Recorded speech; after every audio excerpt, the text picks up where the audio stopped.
অনুরোধ রইল ভিডিওটি প্রথম থেকে একদম শেষ পর্যন্ত দেখবেন, তাহলে আপনি নিজেই বুঝে যাবেন আল্লাহর অস্তিত্ব সম্পর্কে। তো চলুন ভিডিও শুরু করা যাক আমাদের চাঁদ থেকে। আমার বলাটা জরুরি না, তবুও বলছি, এখন আপনি যে ছবিটি স্ক্রিনে দেখতে পাচ্ছেন সেটি হচ্ছে আমাদের চাঁদ, যা কিনা আমাদের পৃথিবীর থেকে 4 গুণ ছোট। শুধু এটুকুই না, এটা সিরিস এবং প্লুটো নামের গ্রহ থেকে বড়। এরপর মার্কিউরি, যা আমাদের চাঁদের থেকে অনেক বড়। এরপর গ্যানিমেড, যা মার্কিউরি থেকে আরও একটি বড় গ্রহ। এরপর মার্স অর্থাৎ মঙ্গল, যা কিনা গ্যানিমেডের থেকেও বড়। তারপর হচ্ছে ভেনাস, যা মঙ্গল থেকে বড়। তারপর হচ্ছে আমাদের পৃথিবী, যা কিনা ভেনাস থেকে বড়। এরপর কেপলার, যা আমাদের পৃথিবী থেকে কয়েক গুণ বড়। এরপর হচ্ছে নেপচুন, যা কেপলার থেকে বড়।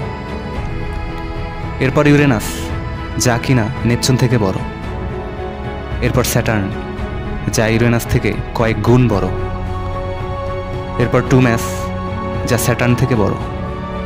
এরপর জুপিটার অর্থাৎ বৃহস্পতি, যা টুম্যাসের থেকেও বড়। এরপর এই গ্রহটি, যার নাম হচ্ছে HD 100546, যা কিনা পেছনের সব গ্রহ থেকে বড়। এরপর আমাদের সূর্য, যা এই গ্রহ থেকে বড়।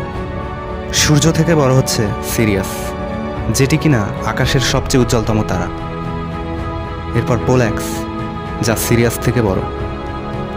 পোল্যাক্সের পর আর্কটেরাস, যা পোল্যাক্সের থেকেও বড়। এর থেকে বড় অ্যালডিব্র্যান, যা কিনা একটি তারা।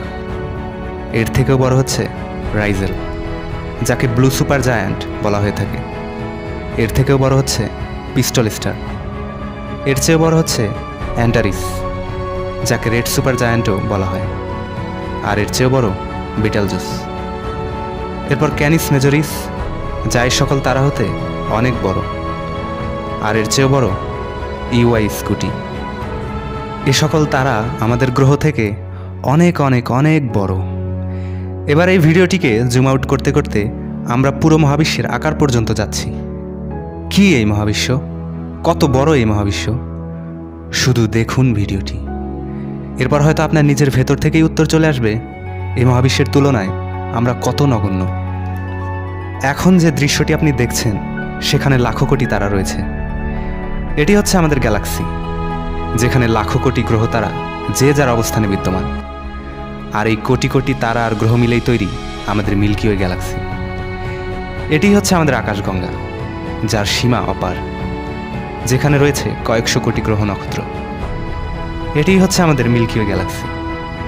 এই মিল্কি ওয়ে গ্যালাক্সির পাশে রয়েছে আরও একটি গ্যালাক্সি, যার নাম অ্যান্ড্রোমেডা গ্যালাক্সি, যা কিনা আমাদের মিল্কি ওয়ে গ্যালাক্সি থেকেও 4 গুণ বড়। না জানি এর মতো কত গ্যালাক্সি আমাদের মিল্কি ওয়ে গ্যালাক্সির চারপাশে রয়েছে। এ সকল গ্যালাক্সি মিলে যা হয়, সেটিই হচ্ছে আমাদের মহাবিশ্ব। এটিই হচ্ছে আমাদের মহাবিশ্ব, যার ভেতর মিলিয়ন বিলিয়ন গ্যালাক্সি রয়েছে। এটিই হচ্ছে আমাদের মহাবিশ্ব। আর শুধু এটুকুই নয়, এখন আপনি স্ক্রিনে যা দেখতে পাচ্ছেন সেটি হচ্ছে আমাদের ইউনিভার্স, যা কিনা একটি বল। না জানি আমাদের ইউনিভার্সের মতোই কত লাখো কোটি ইউনিভার্স রয়েছে এই মহাবিশ্বে। আর এই কোটি কোটি ইউনিভার্স মিলেই তৈরি হয় একটা মাল্টিভার্স। হয়তো এই মাল্টিভার্সের উপরেও এক সুপারভার্স আছে, যেখানে হাজারো মাল্টিভার্স আছে, লাখো কোটি মাল্টিভার্স আছে। এটিই হচ্ছে আমাদের মহাবিশ্ব। খুব অবাক হচ্ছেন, তাই না? এখান থেকে মাইক্রোস্কোপ লাগিয়েও যদি আপনাকে খোঁজেন, আপনার অস্তিত্ব তো দূরের কথা, আমাদের গ্যালাক্সিকেও খুঁজে পাওয়া যাবে না।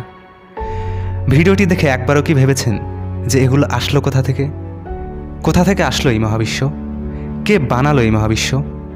এত বড় স্পেস, এত বড় জায়গা কিভাবে চলছে? আমরা মানুষরাই তো কোনো কিছু বানানোর আগে চিন্তা করি, পরিকল্পনা করি, তারপর একটা জিনিস তৈরি করি যাতে সেটা সঠিকভাবে কাজ করে। তাহলে আপনার কি মনে হয় যে এত বড় মহাবিশ্ব, এত বড় স্পেস, এত বড় জায়গা, সব কিছু এত নিখুঁতভাবে একাই চলছে? কখনোই না। বরং কেউ তো এগুলো বানিয়েছে এবং তার দ্বারাই এগুলো পরিচালিত হচ্ছে। চলুন মহাবিশ্বের কথা বাদই দেয়া যাক। মিশরের পিরামিডের নাম হয়তো সবাই শুনেছেন। কখনো কি ভেবে দেখেছেন এত বড় পিরামিড কিভাবে তৈরি হয়েছে? কিভাবে একটি পাথরের উপর আরেকটি পাথরকে রাখা হয়েছে? যেখানে একটি পাথরের সর্বনিম্ন ওজন 5 টন, সেখানে কিভাবে তৈরি হয়েছে পিরামিড? পিরামিডের কথা বাদই দিলাম, আপনি কি স্টোনহেঞ্জের নাম শুনেছেন? স্ক্রিনে যে ছবিটি দেখতে পাচ্ছেন সেটি হচ্ছে স্টোনহেঞ্জ। কখনো কি চিন্তা করে দেখেছেন এইভাবে সাজানো লম্বা লম্বা পাথরকে একটির উপর আরেকটিকে রাখা হয়েছে কিভাবে? কে রেখেছে এগুলো? কি এগুলো? প্রতিটা মানুষ তার নিজের জায়গা থেকে আলাদা, কারো সাথে কারো হুবহু মিল নেই। এই মহাবিশ্বে লাখো কোটি গ্রহ রয়েছে, সবগুলোই নিজের জায়গাতে ঘুরতে থাকে। কখনো এমন হয়নি যে একটি গ্রহ নিজের জায়গা থেকে অন্য জায়গায় চলে গিয়েছে। আমাদের বেঁচে থাকার জন্য খাবারের প্রয়োজন হয়, আর এই খাবার আমরা পৃথিবী থেকেই পেয়ে থাকি। আমরা নিঃশ্বাস নিয়ে থাকি, কিন্তু আজ পর্যন্ত ওই বাতাসকে কেউ কোনো দিন দেখতে পারিনি। এই পৃথিবীতে বেঁচে থাকার জন্য যে জিনিসের যতটুকু প্রয়োজন ততটুকুই রাখা হয়েছে। বায়ুতে অক্সিজেন সহ অন্যান্য গ্যাসের পরিমাণ, তাপমাত্রা, বায়ুচাপ, গ্র্যাভিটি ইত্যাদি সব কিছুকেই প্রয়োজন মতো রাখা হয়েছে। যদি এসব জিনিসের যে কোনো একটিরও সামান্য কম বেশি হতো, তাহলে এই পৃথিবীতে জীবের অস্তিত্ব থাকতো না। পৃথিবী তার নিজ অক্ষে চারিদিকে 30 কিলোমিটার পার সেকেন্ড বেগে ঘোরে।